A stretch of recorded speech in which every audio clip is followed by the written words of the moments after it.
ये उनके करप्शन के अगेंस्ट में है, उनके मैल प्रैक्टिस के अगेंस्ट में है, फाइनेंशियल लिटिगेशन और कुछ स्कैम था जिसके अगेंस्ट में मैंने कंप्लेन लगाया था। आज मैंने हाई कोर्ट में केस भी फाइल किया है, क्रिमिनल केस किया है, वो केस रजिस्टर हो गया और उसका वो कल एडमिशन हियरिंग है। तो ये देखते हैं, फिर हाई कोर्ट से मैंने अपनी सेफ्टी सिक्योरिटी के लिए भी अपील किया है, क्योंकि मुझे भी धमकियां आ रही हैं और ये बहुत बड़ा स्कैम है, बहुत बड़ा नेक्सस है संदीप घोष का, जिसको मैं एक्सपोज करना चाहता हूँ। क्या है ये बहुत सारे, जैसे बायोमेडिकल वेस्ट का, जैसे डेड बॉडी का, जैसे टेंडर दे करके कमीशन लेना, छात्रों को फेल कराना, फेल करके पैसे लेना, और जैसे इलीगल जो स्टॉल कियोस्क है ये सब बिना गैर टेंडर वगैरह के रेंट पे देना। तो इस तरह का बहुत सारा इरेगुलरिटीज है, उसमें डेड बॉडी भी एक है। तो मैं चाहता हूं कि इसकी इंक्वायरी हो ऊंचे लेवल में और उनको सजा मिले और उनका ये रैकेट जो है इसका पर्दाफाश हो। ये कुछ डेड बॉडी जो है बगैर पेशेंट पार्टी के मर्जी के, कंसेंट के और फॉरेंसिक मेडिसिन के एचओडी के बिना नॉलेज के ये वर्कशॉप में दे दिए थे।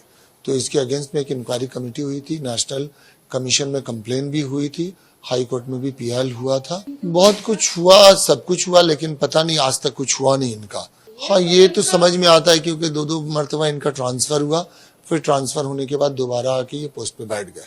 आपको लगता है कि डायरेक्ट जो हेल्थ मिनिस्टर है उनका इनके साथ में नहीं, ये मुझे नहीं लगता और ये मेरे लिए बोलना मुनासिब भी नहीं होगा, क्योंकि जो चीज मेरे नॉलेज में नहीं है मैं कैसे बोल सकता हूँ। ट्रांसफर क्योंकि मैंने इनका पर्दाफाश किया था, इनको एक्सपोज किया था, तो इसलिए मेरा ट्रांसफर इन्होंने करवाया। लेकिन देखिए, ट्रांसफर एक चीज है कि सरकारी नौकरी में ट्रांसफर हो ही सकता है, उससे मैं घबराया नहीं हूँ, न परेशान हूँ। नहीं, ये गलत बात है। संदीप घोष खुद करप्टेड आदमी है और वो एक माफिया के जैसा। मैंने अपनी पूरी जिंदगी में, कैरियर में इतना गंदा इंसान नहीं देखा। कहाँ जाते थे ये नहीं पता, लेकिन वो इससे बेनिफिटेड होते थे, कुछ करते थे, क्योंकि इसके अगेंस्ट में ब्लैक एंड व्हाइट कंप्लेन हुआ था। अगर आप खोज करेंगे तो नेशनल कमीशन का पोर्टल में भी आपको मिल जाएगा, हाई कोर्ट में भी पीआईएल हुआ था। मैंने जब उसकी फोटो टीवी में और वीडियो देखा तो मेरे जहन में अचानक से आया कि ये बंदा जो है तो संदीप घोष के अंदर ही काम करता था। तो बस ये जानता था, ये मुझे नहीं पता, लेकिन मैंने उसको डॉक्टर संदीप घोष के साथ देखा था। ये जो इंक्वायरी चल रहा है तो इसके लिए मेरा अभी बोलना मुश्किल है, क्योंकि ये एक्सपोज होंगे, अगर कुछ इन्वॉल्वमेंट होगा तो अवश्य एक्सपोज होंगे। मैंने कोर्ट को फाइल किया करप्शन और ये जो स्कैम है इसके अगेंस्ट में, और आज हाई कोर्ट ने उसको रजिस्टर भी कर लिया। कल एडमिशन हियरिंग है।